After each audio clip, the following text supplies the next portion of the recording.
Video पाहण्यापूर्वी व्हिडिओला like, share आणि सबस्क्राईब करायला नक्की विसरू नका। तुम्हाला जर तुमची कंबर मोडून घ्यायची नसेल तर तुम्हाला मोदीची कंबर मोडली पाहिजे हे लक्षात घ्या। तुम्ही जर मोडली नाही तर तिथे ट्रम्प बसलाय मोदीची कंबरड मोडायला। मी जर असताना का मोदीचं कंबरड मोडलं तर तुमचंही कंबरड मोडलं हे लक्षात घ्या। तेव्हा आता झळ जर पोचू द्यायची नसेल, महागाईची झळ जर पोचू द्यायची नसेल की तो खिशातून काढा। गुगलवर फेब्रुवारी 13 ला डॉलरचा भाव काय असेल फक्त एवढं टाइप आउट करून बघा। 120 रुपयापासून 130 रुपयापर्यंत असेल। आज 90 रुपयाला $1 भेटतो, बरोबर आहे।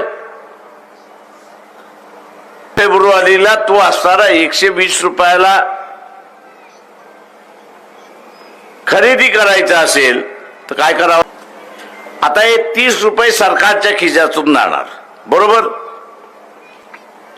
सरकार कोणाच्या खिशातून काढणार? म्हणजे महागाईचा झळ कोणाला बसला?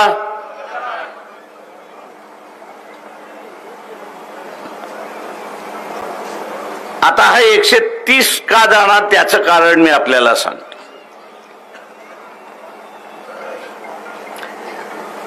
ट्रम्पचं आणि मोदीचं भांडण चाललंय की नाही चाललंय? चाललंय ना।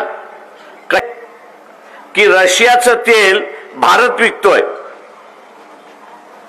हाच समज करून दिलाय ना। आता ही परिस्थिती खरी नाही। विकण्याचं काम जे आहे ते रिलायन्स करते। त्या तेलातून नफा किती होतो याची माहिती आहे का? रशियाचं तेल विकल्यामुळे दर वर्षाला 40,000चा नफा आहे। आता हा नफा ट्रम्प म्हणतोय की भारताच्या तिजोरीत गेला पाहिजे, पण तो भारताच्या तिजोरीत जात नाही तर तो रिलायन्स कंपनीच्या तिजोरीत जातोय हे लक्षात घ्या। दुसरं ट्रम्प असं म्हणतोय की रशिया जे युक्रेन बरोबर युद्ध करते ते याच पैशातून करते।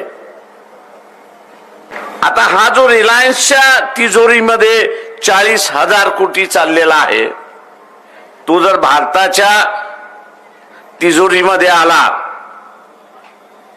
तर पेट्रोल आणि डिझेलचा भाव कमी होईल की न होईल? ट्रम्प म्हणतोय भारतीय जनता जर मोदीचं कंबरड मोडणार नसेल, भारतीय जनता जर असणारा मोदीचं कंबरड मोडणार नसेल तर मला भारतीयांचं कंबरड मोडावं लागणार। आणि तो कसं मोडणार? तर डॉलरची विकत घेण्याची किंमत त्या ठिकाणी वाढवणार।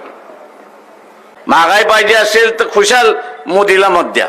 आपला अधिकार वापरला पाहिजे हे लक्षात घ्या। हे विश्वगुरूचं भांडण आहे। ट्रम्प म्हणतो जगाचा गुरु मी आहे आणि आपला गुरु काय म्हणतो? मी होणारा गुरु आहे।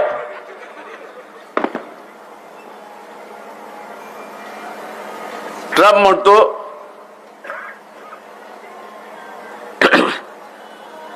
तुझा हा जो इगो वाढलेला आहे, इंग्रजी शब्द इगो आहे आपण। ट्रम्प म्हणतो ह्याचा माज मी मोडल्याशिवाय राहणार नाही। आता त्याचा माज मोडता मोडता आपला माज मोडला जाईल त्याचं काय? आणि म्हणून नगरपालिकेची निवडणूक ही नगराच्या सुविधांवरती लढल्या जाते हे बरोबर आहे।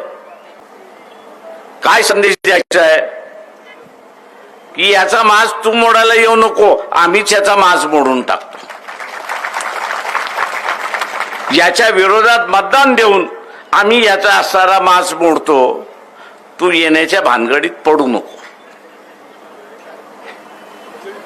तू येण्याच्या भानगडीत या ठिकाणी पडू नको।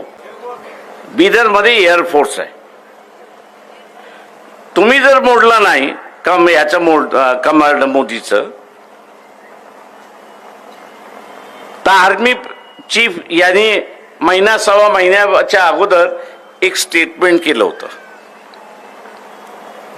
काय स्टेटमेंट केलं होतं की तो म्हटला 2-3 महिन्यामध्ये आपल्याला एका युद्धाला सामोरे जावं लागेल. म्हणजे आपल्याला माहिती आहे, एक बांगलादेश आहे, एक चायना आहे आणि एक पाकिस्तान आहे. युद्ध आपलं पाकिस्तान बरोबरच होतं. युद्ध झालं तर ते टार्गेट होणार की न होणार? एखादा चुकून बॉम्ब, एक चुकून मिसाईल लातूरवरती पडलं तर? आता हे युद्ध सुद्धा थांबवायचं असेल तर तुमच्या हातामध्ये आहेत का तुम्ही मालक आहात. मतदार हा मालक आहे या देशामधला. ट्रम्पला मोदीचा माज मोडवायचा आहे. तुम्ही ट्रम्पला सांगू शकता, अरे आम्ही मतदान विरोधी देऊन मोदीचा माज मोडलाय, युद्ध करण्याची काही गरज नाही. जिवंत राहण्यासाठी, आपल्या स्वार्थासाठी इथे मोदीचा माज मोडला पाहिजे, कंबाळनं मोडलं पाहिजे, हे आपण सारं लक्षात घ्या. आणि म्हणून काँग्रेस आणि वंचित बहुजन आघाडी यांचे जे संयुक्त उमेदवार आहेत, या संयुक्त उमेदवाराची निशाणी, काँग्रेसच्या उमेदवाराची निशाणी पंजा आहे आणि वंचितच्या उमेदवाराची निशाणी गॅस सिलेंडर आहे. तेव्हा या दोन्ही चिन्हावरती बटन दाबून आपण मोदीचं कमांड मोडावं ही अपेक्षा धरतो आणि आपली रजा घेतो. जय भीम, नमस्कार.